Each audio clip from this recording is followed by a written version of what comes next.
Hello and welcome. I am your host, JP John Poz from the Two Man Power Trip. Of course, joining me, the former WCW and ECW World Tag Team Champion, one of the greatest minds and bookers ever in the history of the business, the Games Master, the Taskmaster, the Devil himself, Mr. Kevin Sullivan. Kevin, how you doing today, sir? I'm doing great, JP. How are you? Pretty good. Can't complain. It seems like every time we think that we have it figured out with the wrestling business, something's changing. Looks like The Rock is back in now with Roman in WrestleMania 40. So interesting. Well, it didn't surprise me. I think I told you. They gave him $30 million. Yep. Uh, Manuel, right? Is that how you pronounce Yeah. it? R. Emanuel. Yep. Okay. He was an agent, right? Yep. Uh, Khan was an agent, Yep. correct? Yep.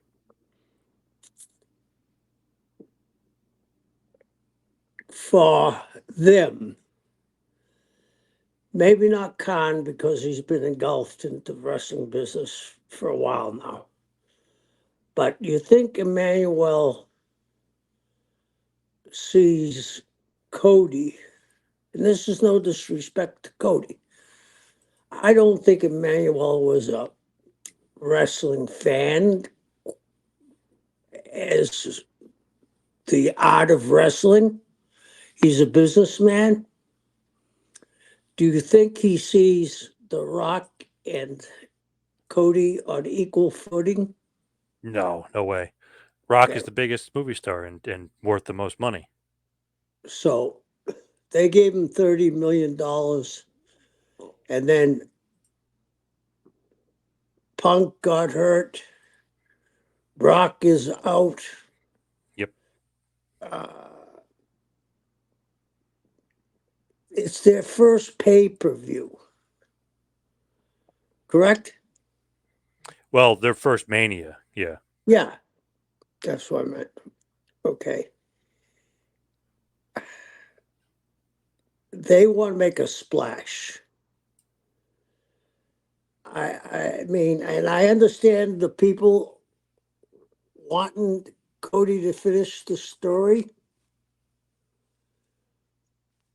So, what if I'm skipping around here, but what if Cody wrestled Roman this time and didn't win? I mean, he finishes his story. Do you think the casual fan understands that he has to finish the story? No. They probably don't even know what the story is, casual fan. Right. But I mean, I've heard some ridiculous numbers how much the front row seats cost for WrestleMania. Oh, yeah. Are they $10,000, JP? Something like that. Yeah, they're expensive. It's insane because usually wrestling fans are not known for having money, but for Mania they spend like crazy and they fly from all over the world. I always been booked on a signing or something that weekend. I meet more people from England and Belgium and Germany than I do really Americans. You know what I mean? They're spending a lot of money to come here. It's not inexpensive. And when WrestleMania comes to your town, you can be sure the hotel prices are jacked up, food prices are jacked up, right? Everything, memorabilia, stuff, T-shirts, all these events they can go to. Uh, how many wrestling shows do you think there are, discounting WWE, in Philly, that we'll say starting from Wednesday to Monday? Oh, it's gonna be crazy. Yeah. So I mean, they're spending money like crazy. They want to make a big splash. they want to make a big splash on their first one. Here's what people, I think, don't understand. They bought this company and merged it with UFC, and then the shit show happened, right? Yep. They're trying to do, people are thinking, oh, we got to finish the story, we got to finish the story. No, they got to get that shit behind them and get the spotlight in a positive direction. And with The Rock, everybody knows who The Rock is, correct? Oh yeah, big time. So I'm not saying I don't think the story should be finished. What I'm saying is they're looking at this as a business decision rather than a wrestling decision. I mean, here's the thing they're going to have to fight. JP, don't you think more people are going to come forward now? For sure. You would think so. To pile on and see what I can get out of it. Money, easier to come forward now. Yeah, for sure. And then they're digging into everything. Do you know what I'm saying? Yep. And I happened to be watching YouTube this morning and I saw Jimmy Cornette said something that I never even thought of that shook me. What if they decide to clean house? I mean, Hunter has done an amazing, the best job I've ever seen. But he's Vince's son-in-law.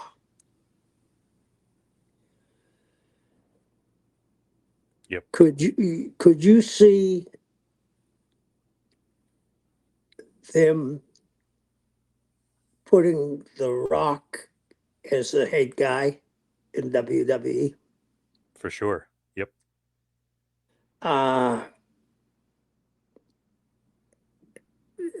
Besides uh, this horror, and the thing is, the FBI's been waiting for this.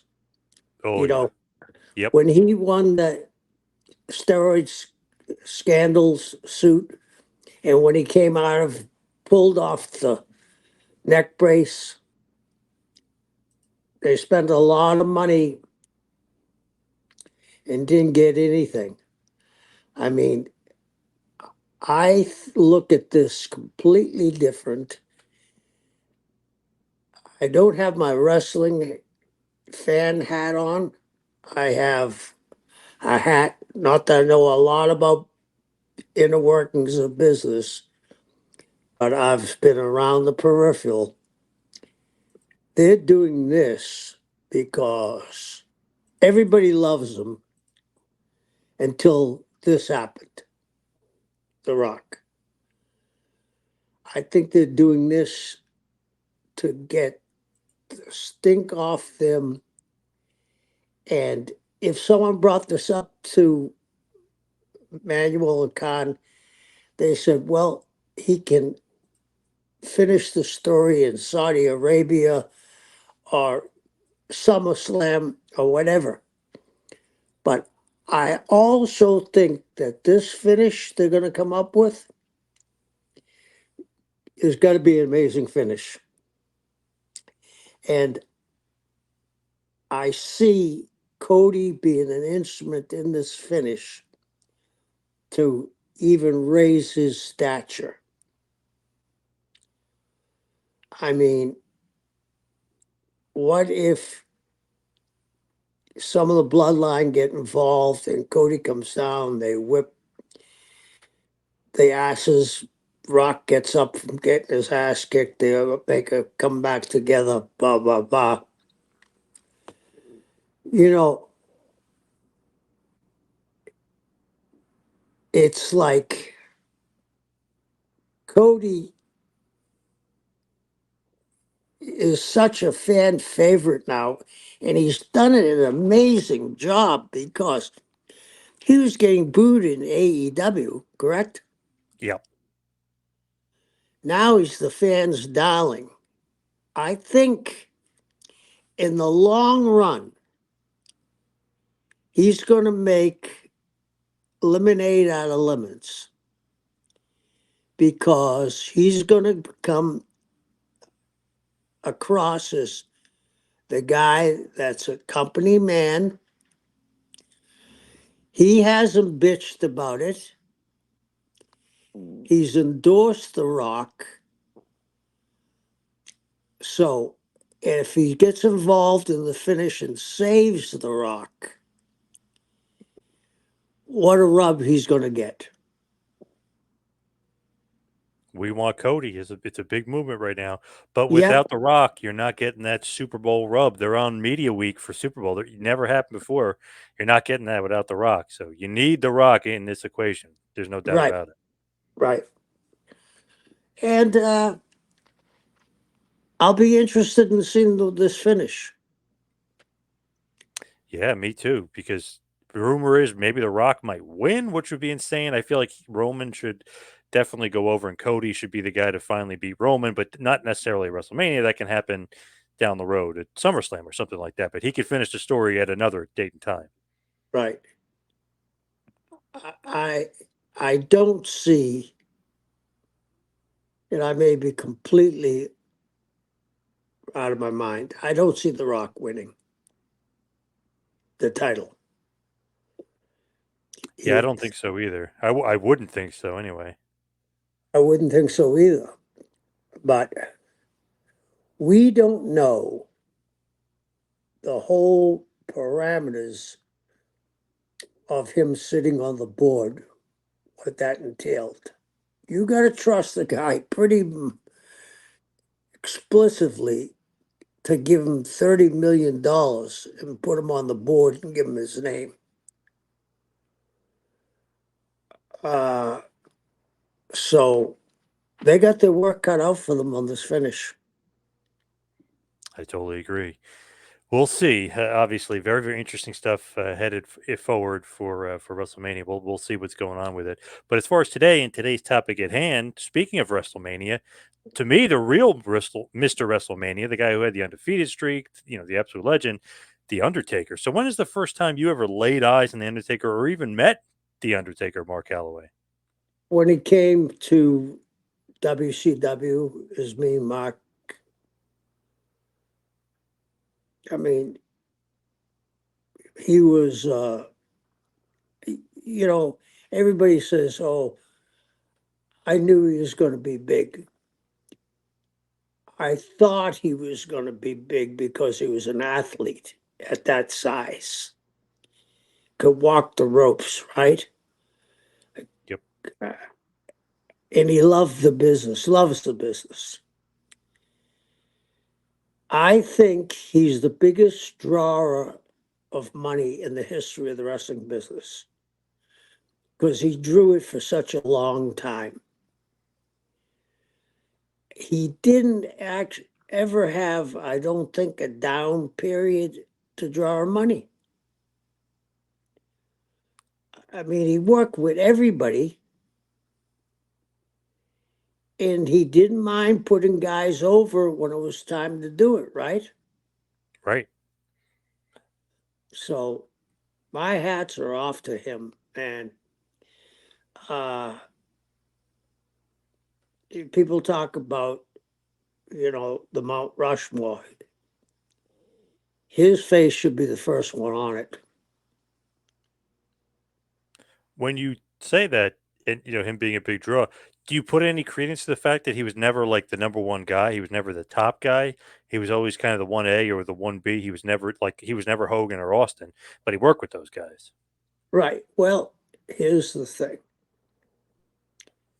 If you go back to old thinking, right?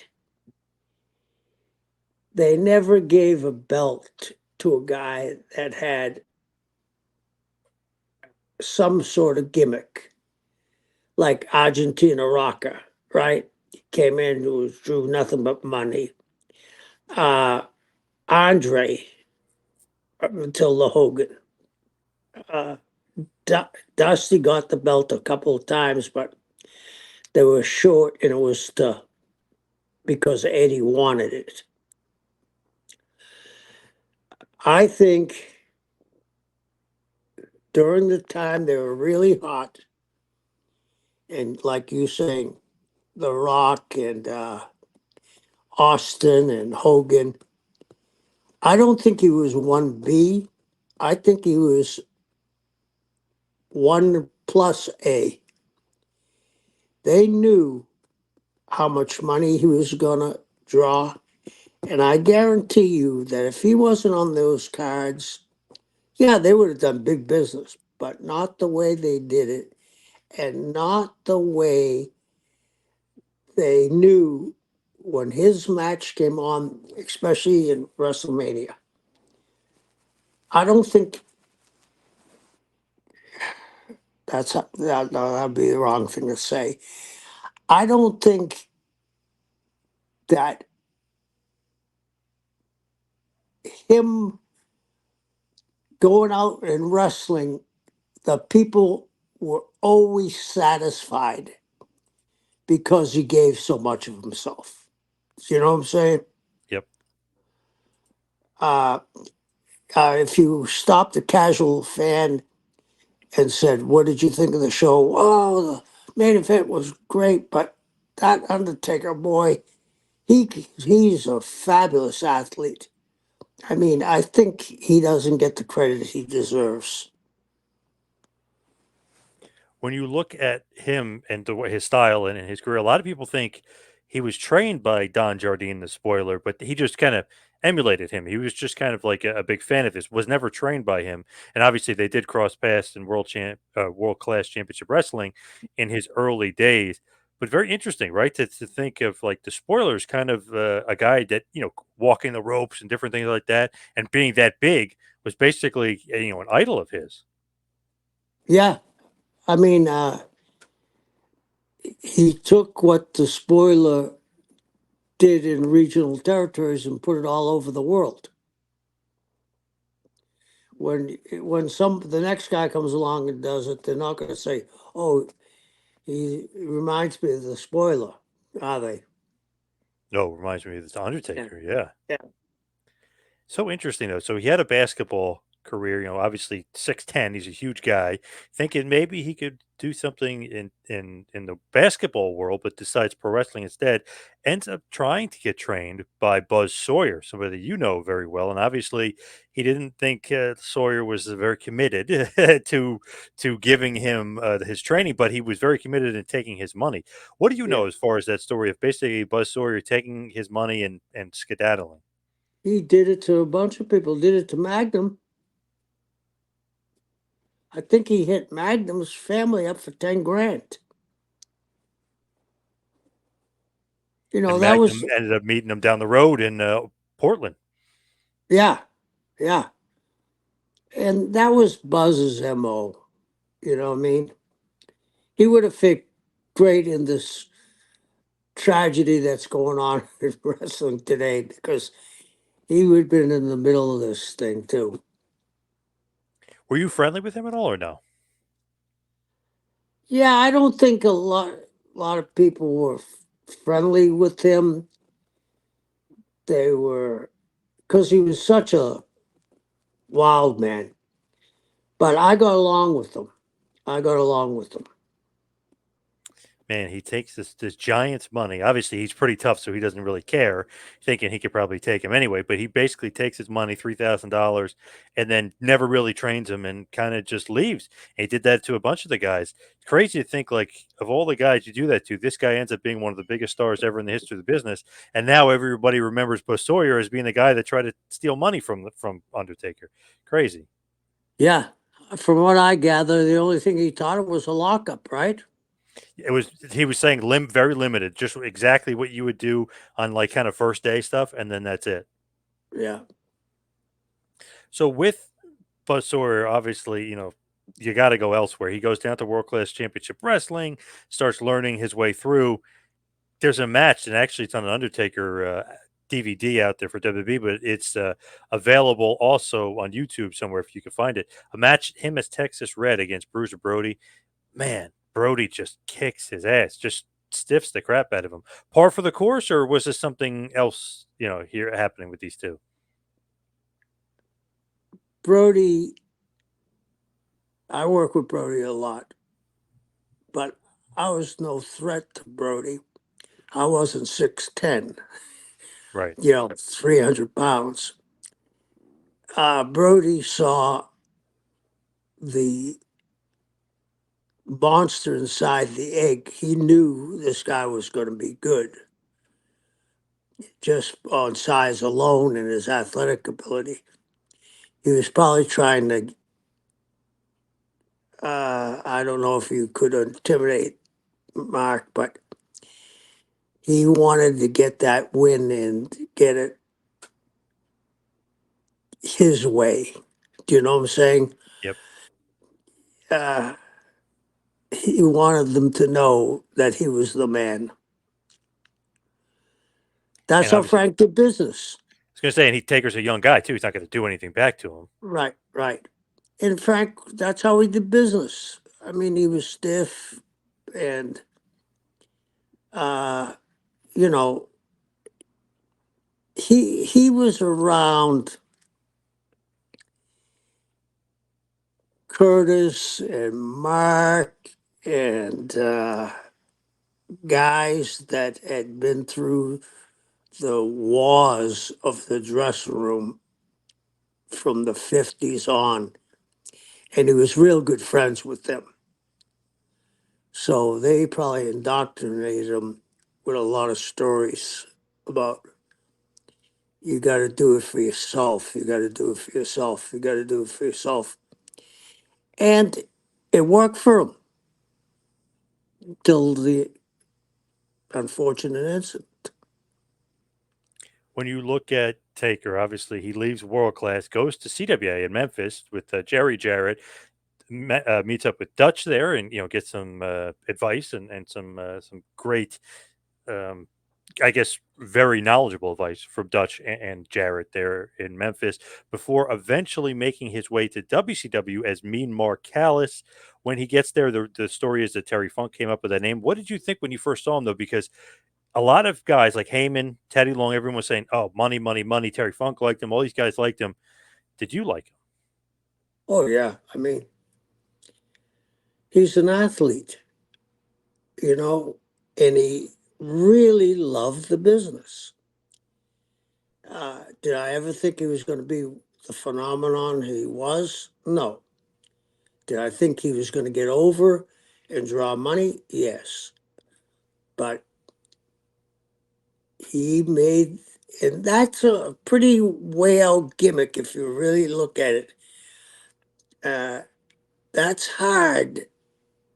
That's usually not a long shelf life, but he made it work because he never cracked the gimmick. He never stepped outside of it. From what I hear, when he traveled, he was always in black. You know what I mean? He didn't stop and talk to people. Yeah, I mean, it's amazing what he's done.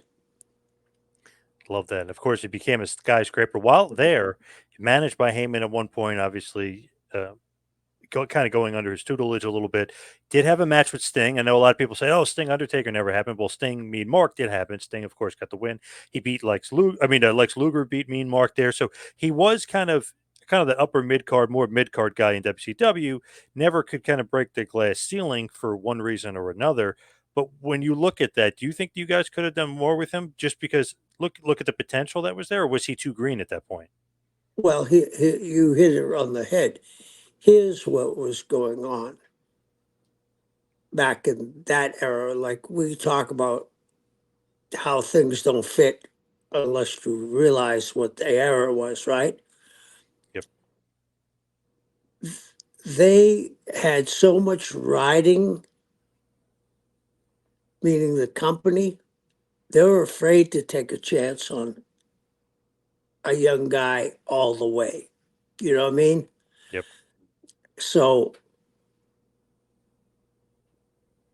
I understand why they did it that way because it was a different time and a different era, and they were trying to get off the ground. And even if they saw his potential, they were afraid to take a chance. So basically, it seemed like something is there. Like this guy has something. Heyman sees it. A lot of different people see it. Like, and obviously you see it. Terry Funk sees it. But one guy that didn't see it, that was one of the big bookers at the time, was Ole Anderson. And Undertaker tells a story which is great when he kind of tells it. But I'll kind of paraphrase. Basically, Ole brought him into the office, said they're releasing him, saying you'll never draw money in this business. Go do something else. Ole might have been a little off on that one. Huh. Only ruled in intimidation. Only, you know, Blackjack Mulligan knocked him out 3 times. You know that, right? Yep.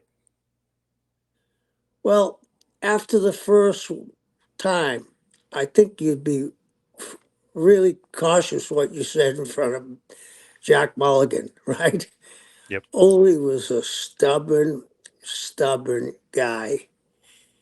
And you got to remember again, different time, different era.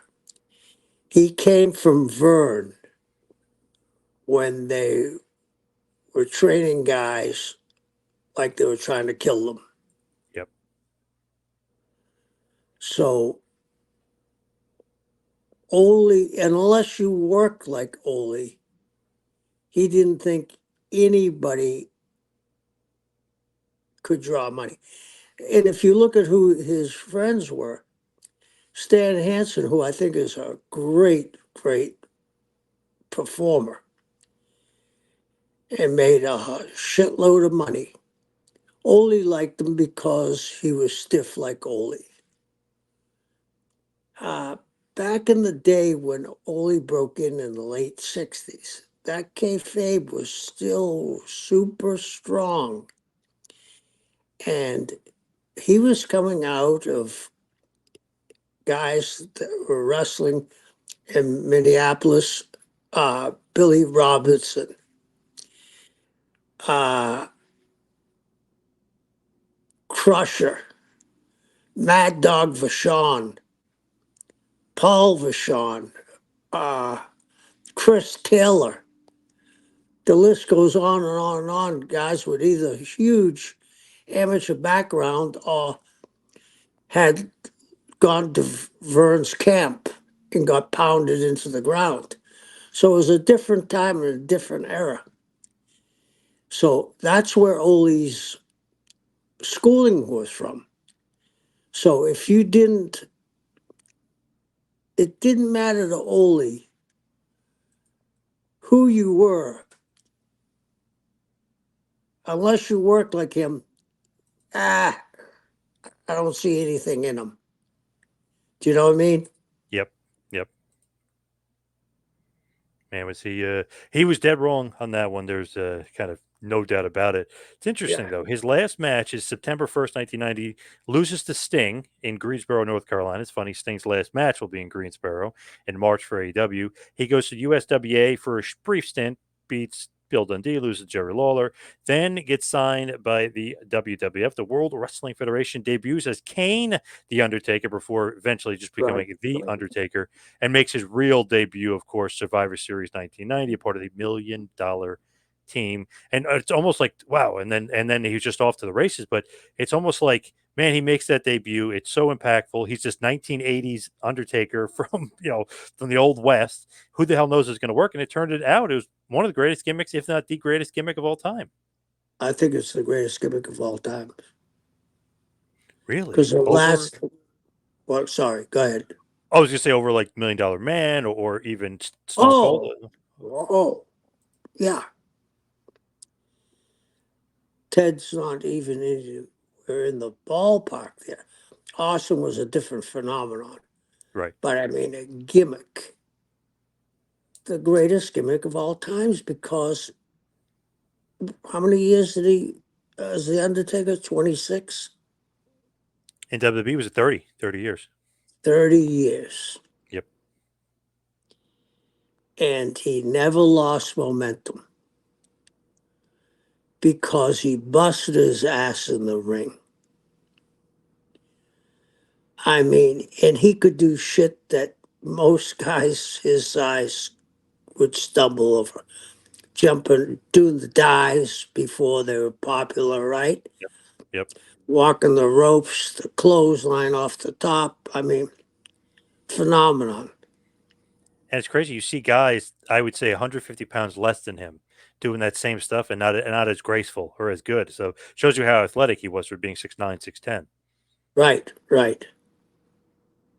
Crazy that he would even try some of that stuff. You know what I mean? Back in those days, those big men are just they're not gonna go on the rope. They're not gonna do that. I mean, he changed the game for sure for a lot of the bigger wrestlers.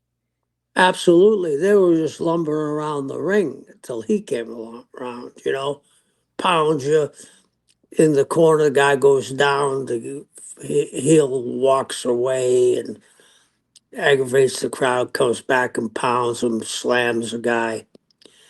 Not Undertaker. He was zipping through the matches and doing things little guys couldn't even do, like you said. When you look at Taker too, it's like, okay, he's big, but he has something. He has some sort of charisma. And it's funny, Vince McMahon can just take somebody, and he had always had a history of this. I know Hogan was over in Japan in AWA, but he takes this guy. He's like, I see something in him to be the biggest star ever, and then he makes them the biggest star ever. You know what I mean? He helps make them the biggest star. Same with Undertaker. He saw something there. He was big on Taker, and then it's like, boom, within a year he's going to win the WWF title from Hulk Hogan, the big star of the day too. So he saw something in Undertaker and really was kind of like the catalyst, even creating the character, but really giving him that big push. Uh, I think, you know, we now think about the horrible booking stuff that Vince did, right? I'm not talking about scandal. I'm just talking about the gimmicks. Everybody had a job, a plumber, a repo man, everybody. And he, and then he became the hottest heel in the business because he got back to the sense of ability of, hey, I'm going to make this look much realer than what I've been doing. And he had great, I mean, he was the one that split Marty and Sean up, right? Yep. Sean wasn't a big guy for that era, but he saw No. something in him. Yep. Yep. So, I mean, it's pretty amazing that when Vince was on, uh, I Yeah, don't he's think, on. yeah. And the other thing about it was, I don't know if Vince, at the period of the bad booking, was isolated from people saying, well, here's the cons rather than the pros. You know what I mean? Yep. I think everybody was afraid to even say, oh, I don't think a guy that's half bull, half man is going to work. Right. Right. They're just saying, yeah. Yeah. Oh, that's a good one, Vince. I Yep. see. I see where you're coming from. For So, sure. But it's yeah. crazy though. Undertaker has some sort of resentment for Hogan, even though Hogan got him in Suburban Commando. Hogan helped him out. Hogan literally put him on the map. You beat Hogan at that period. I know technically Ric Flair helped and he cheated, but still he pinned Hulk Hogan during Hogan's hot streak, which rarely happened, and Hogan really put him over. Undertaker had a problem because Hogan was saying, "Oh, he injured my neck with the tombstone, and he was holding me, squeezing me too tight, and he dropped me." And typical Hogan kind of working stuff. Vince was a part of it too, so Vince was going along with it. I think they were just kind of testing Undertaker to see what he would say. You know, Hogan typical. You know better than anybody. Hogan's typical working the guy stuff. So I know. I just have a feeling that Undertaker kind of harbors some resentment for Hulk, even though Hulk got him over. Oh, I've heard things on YouTube, his interviews, where he says he can't stand Hulk because of that. You know, Yep. he was first shot at the big time, and he kept on Hogan kept on saying my neck, you know, when they pass Yep. each other. And if you look at the finish, his head was nowhere near that chair. And then to put the heat on a young kid like that, it was almost like he was trying to wipe out the win, put To the me too. spotlight back on him. Right. To me too, I feel like he was messing with him. Like to see how he react, to see what he would say, because Vince did the same thing, and he never complained about Vince doing it. Vince and Hulk were doing it together, so like he could have said something about Vince and busting Vince's balls too. And I think Shane McMahon even was like kind of making a joke about it, about behind the scenes. So weird that he really he didn't like Hulk doing that. Thinks Hulk I guess could have went about it differently. And of course, Hulk at this Tuesday in Texas wins back the title. Then Jack Tunney says nobody's a champion. Of course, Royal Rumble 1992 comes about, and it's for the vacant WWF title, which Ric Flair wins. So he wasn't champion for very long. Maybe that's a part of Undertaker's problem with him as well. I don't think so. I think it's that he just didn't like him saying that he hurt him. Because one of the things I do know about him is that he takes great pride knowing that he's one of the safest guys ever in the ring. And here you are, a young guy, get the shot at the wrestling god, and you hurt him. Right. Didn't hurt though in Vince's eyes, because then really Vince kind of kept Taker's momentum going. No, not towards the title, but beats Jake the Snake Roberts at WrestleMania, and really the year before beating Snook at Mania, and the streak starts. So maybe it's not on purpose, but he is getting a bit of a push, and they're really making him a big baby face, and he's going to feud with Kamala, and then eventually Giant Gonzalez, but he's going to become like that big baby face 1A, like we were saying before, like that top guy, like Andre guy, where maybe he's not going for the title again just yet, but he is becoming a top draw for the company and kind of just dispensing of all these monsters. Yes, that's what I said. I think that nobody has drawn as much money as he has because of the length. 30 years he drew money. 30 years. And there was no, correct me if I'm wrong, there was no significant time off from the ring Just when he got, injuries. Yeah, just yeah, injuries. yeah, but he came right back. You know what I mean? Hmm. He didn't lollygag and uh, stretch it out. He's a wrestling fan. He loves wrestling. So I can see where when Hogan said that, it sent a crack right through his psyche. My God, I just wrestled Hulk Hogan and he said I hurt him. What's going to be the repercussions? Yep. Yeah, not not good. But after that, though, he obviously Hogan would be gone. By the time Undertaker really started gaining some big momentum as a babyface. Like I said, Giant Gonzalez, the fake Undertaker, they did that whole storyline. King Kong Bundy, DiBiase, IRS. There's a bunch of different feuds that he has along the way. Dispatches of Diesel in one of Diesel's final matches before he heads off to WCW. Really, though, do you like Undertaker more as a babyface or as a heel? Because during the Attitude Era, when he starts becoming that the demon heel, obviously he was debuted as a heel, but when he becomes like that demon devil heel with the devil worshipping stuff, do you think that's him at his best? Because I love that gimmick. I do too, but I think people, I look at the crowd, they're still cheering him because they appreciate his hard work.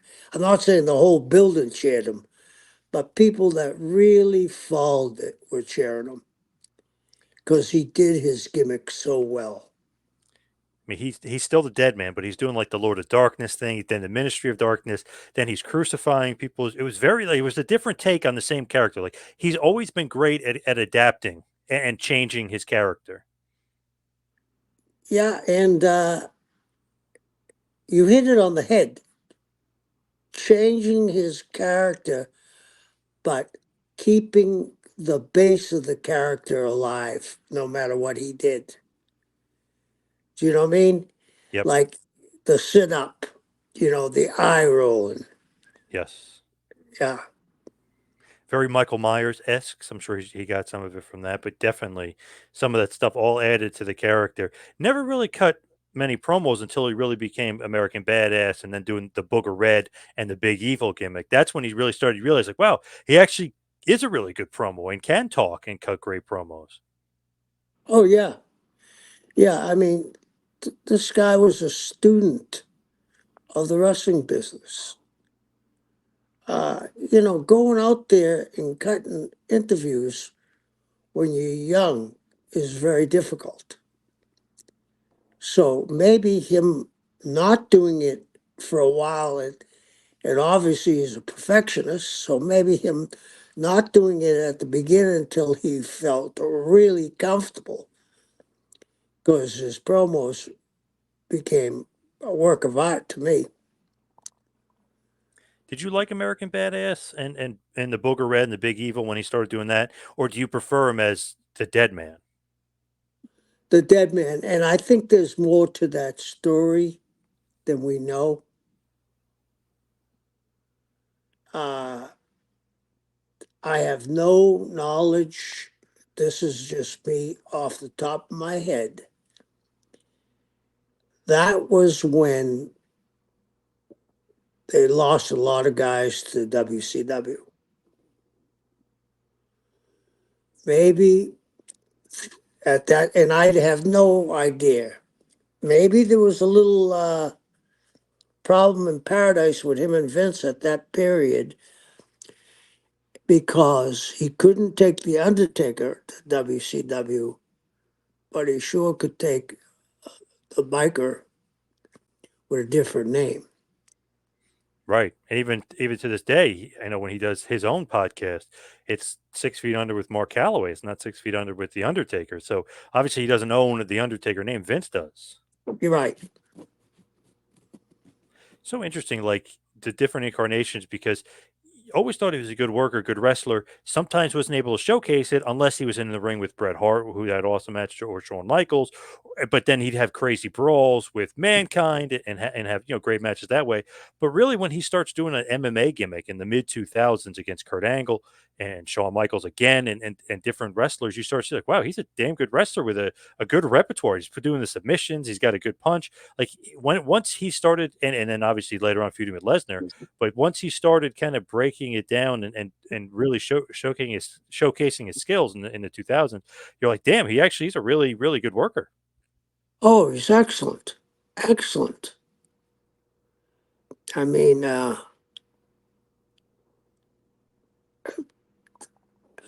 I think the only bad match I ever heard of was the Saudi in Arabia with my boy Bill Goldberg, right? Yep. And Goldberg concussed himself before he got to the ring. And the thing is too with him, it's like okay, maybe the match that ended the streak with Lesnar, but the Undertaker got concussed during that match, so he was a little off there. Do you ever think they should have ended the streak? Everything has a ending. Uh, I thought if you were going to have somebody beat him was Brock, right? But imagine if they did a Rocky thing where it showed him training, like you said, you didn't know he was such a good worker. Showed him training, and they built it up for a year, and he got the win back from Brock. Yep. And really, what happens is, he would eventually he'll be Bray Wyatt and a couple different guys, and they go in a different direction with him until really winds up his career during COVID. And his last match was the graveyard match against AJ Styles. Of course, he gets the win, and that's his retirement. But his retirement was during COVID, and he even said he's glad it was during COVID because if it was in front of the fans, he would have wanted to come back because he would got that adrenaline pumping again. Right, right, right. I mean, I'm sure he's going to be at WrestleMania, right? Oh yeah, What do you? I would think. I don't think wild horses can hold him back. But where I'm going with this, he's going to be looking around and he's going to feel like a fish out of water because he's been such a major part of the history of WrestleMania. You Big time. know, yeah. What do you think? Obviously, he's a Hall of Famer. He still does one man show today, and he's one of the greatest. But what's the legacy? What do you think is his legacy on wrestling?